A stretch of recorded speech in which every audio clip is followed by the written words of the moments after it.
Hi everybody, welcome back to Mountaineer Bushcraft and Survival Systems.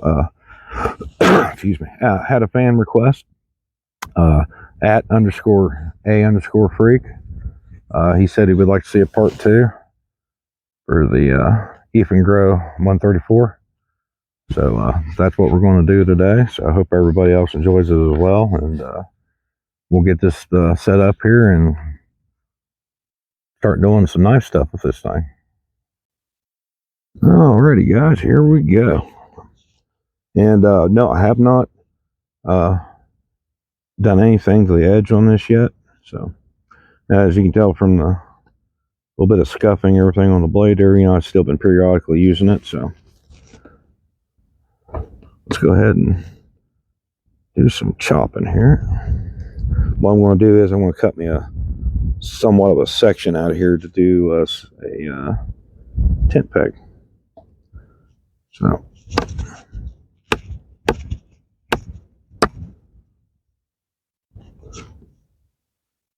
let me adjust that camera just a hair more, guys. I had to put you facing the sun because otherwise the shadow of the camera was in the shot. So having a little bit of trouble seeing the screen on the phone there.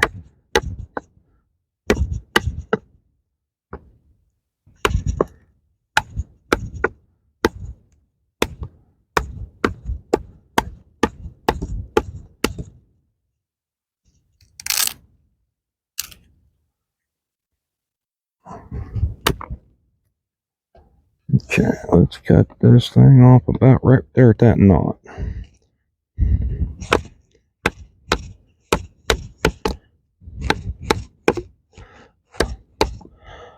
Now this one isn't as good as a chopper as, say, the 129 by Eafengrow, but it's not horrible considering the weight of the knife. And this one does have cutouts in the handle scales, or the steel of the tang of the knife, so it's got less mass in general. However, it obviously you can see that's doing the job. Okay, let's see. Now we'll do our usual here. We're just going to put us an X to cut out our 7 notch.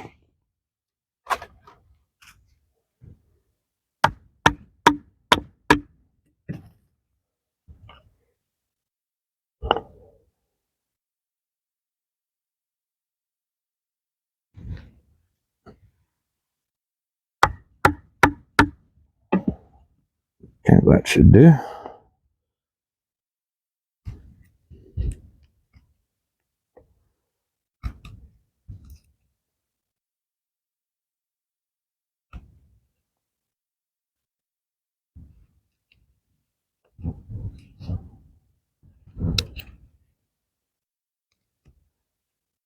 So far that is performing pretty well. This is a hardwood I'm working with here too. This isn't softwood, so do bear that in mind. That's deep enough. Let's clean up the top of this thing, kind of chamfer it up a little bit.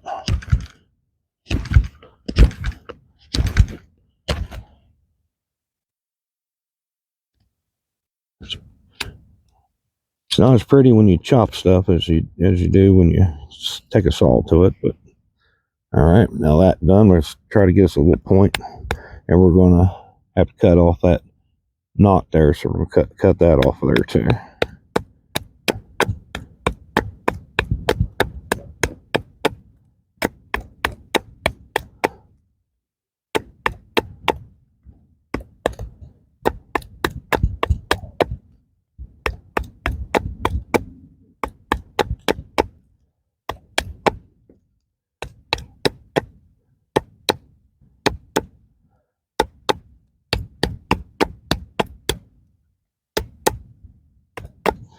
All right, that's pretty decent enough to get us started here. Now we'll take the knife and real quick, we're going to just clean that up a little bit more even and a lot less of the more consistently smooth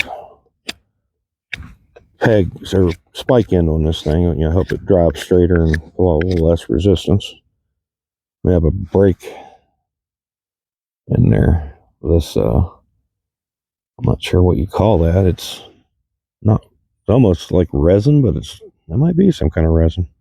It's definitely not pine. It's a hardwood. There we go. That's not too bad. I think that'll work just fine to drive in the ground.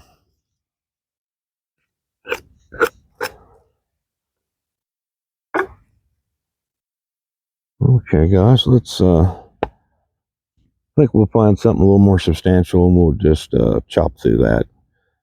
So give me just a minute, and we'll get set back up and get back. All right, I think this will work just fine.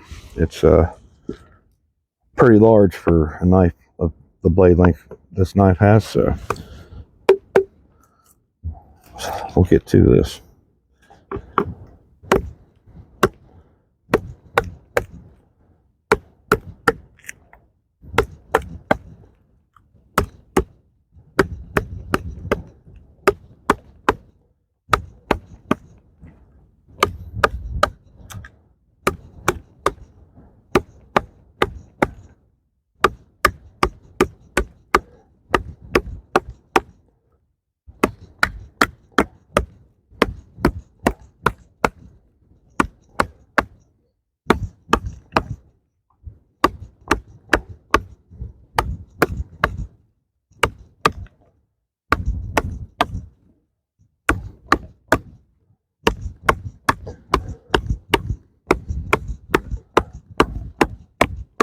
I have been using this knife periodically, just doing random carving tasks and stuff like that. You know, it has not just sat around, not done anything since I did the video.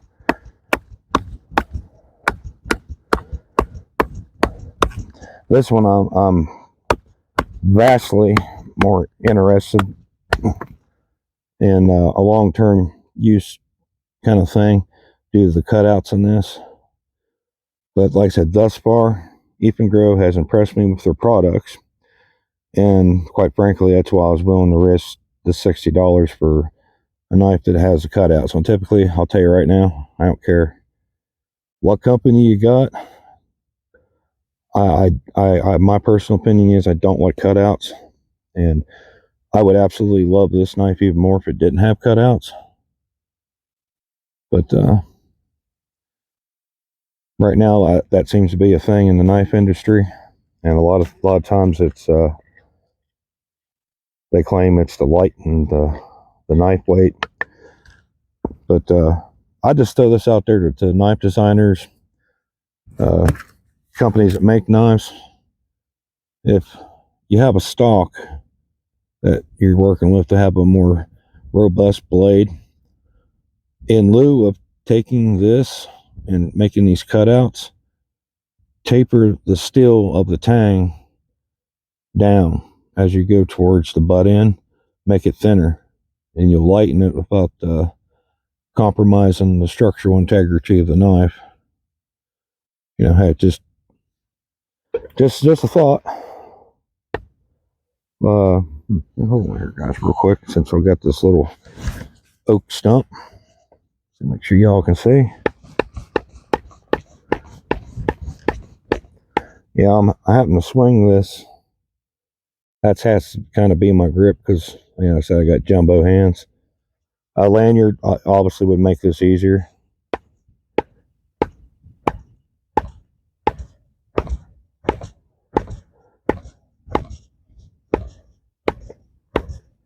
But, you know, fair is fair. If you'd look at me and say, hey, that's not a chopping knife. Yes, I'd have to agree with that. This is definitely by design, not a chopping knife. So you won't get a whole lot of arguments out of me on its design. However, depending on what you got when disaster strikes, this could be your everything knife. So it's always nice to know if your blade can actually do what you need it to do. And the only reason I'm doing this here because I'm going to do the redneck sharpness test here in just a second. So I just wanted more abuse on the edge of the knife to test this thing's edge. Now, as I say, it is real nice to get knives that will hold an edge pretty good, but I like to reiterate something that I like everybody to really keep into consideration. Wow, that really sunk in. Do yourself a great service and learn how to, if you don't even learn how to sharpen a knife, at the least learn how to hone and maybe strop. It'll definitely help you out in the long run to keep your edges, at least a work what I call work sharp. It's like, you're doing everyday work task. This thing you're not performing surgery with it. It's not, down to sharp as a scalpel. It's just workable sharp. You're cutting bags, cutting cardboard, maybe having to whittle on some wood or something. Just at the very least, manage to do that, and it really help everybody out in the long run.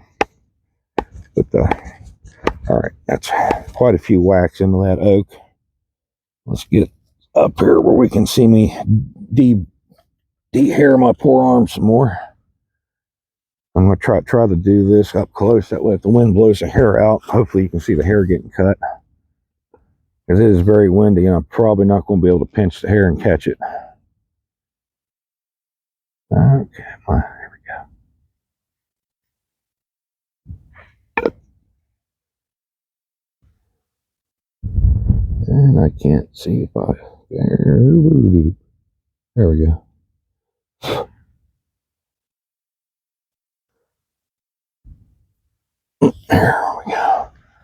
All right. There we go. Just go ahead and just get you straight adjusted there. I'll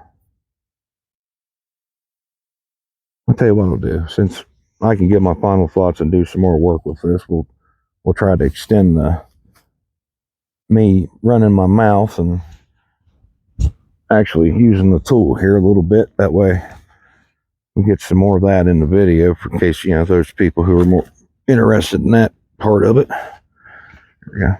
Okay. Thus far, like I said, though, I haven't owned this thing for a very long time yet. I do like it. It seems to be doing well. Like I said, the only real faults I've got on it is, one, it's a me problem. That's just how big my hands is and how my hand fits that handle. Large and smaller hands, no problem. You start getting up to XL and double XL size hands is where you're going to start running into the issue.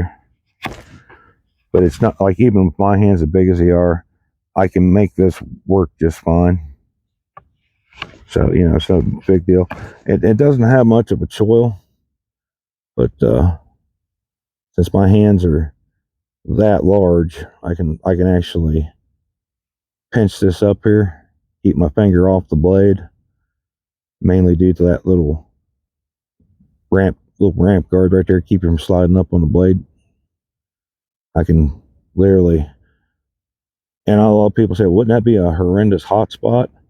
It hasn't been. Like I said, I can't say that you won't have that problem. I'm just assuming it's just the size of my hand. But like, I've carved a lot of wood holding this knife like this to choke up on it.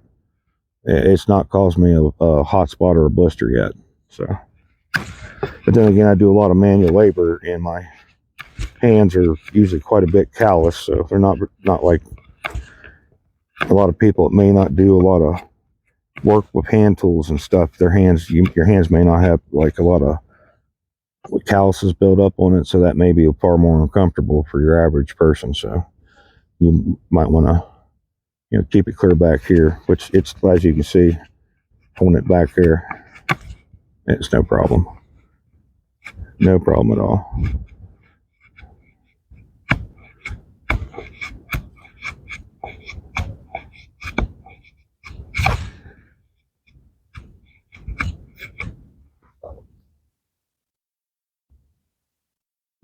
All right, guys, we'll go ahead and wrap this one up. I said this was a viewer request, and it's actually pretty rare I got one, so I had to do this one. So this may end up getting thrown in the middle of the week. It'll be like a little bonus video. So whoever don't want to watch it, that's no big deal. Hopefully the guy that requested will at the very least get to see it. So that, thank you all for watching. I'll get some more videos made here as soon as I can and get them sent out to you. So y'all have a very good rest of your day, and I'll see y'all in another video.